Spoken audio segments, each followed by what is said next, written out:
mna ndifunde namhlanje ukuba i-coding anyanzelekanga uzuwenze ngekhompyutha.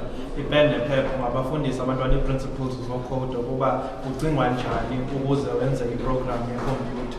So ke ngoku kunyanzelekile ukuba siyi-implemente esikolweni, sibaqalise kancinci kancinci, singathi sibafake i-computer room okanye i-computer lab. Uyakwazi uyenza naseklasini isetting, bakwazi ufunda izinto ii-principles ze-coding, bazokwazi uzibamba, bazokwazi uzi-aplya later xa bethatha i-course ye-coding eyunivesithi okanye kwi-higher learning institution.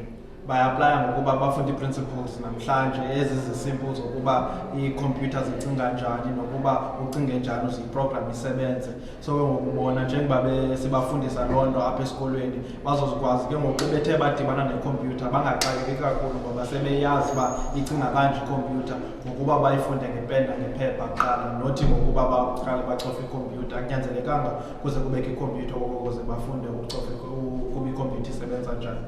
You don't necessarily need to have the computers and the technology within your classroom for you to implement coding and robotics to your learners, and that you can use the normal class settings with paper and just the resource of a photocopy machine to get your resources and to implement the coding and the robotics, which I will be doing in my own classroom using the TAX app as well as just normal practical use of paper.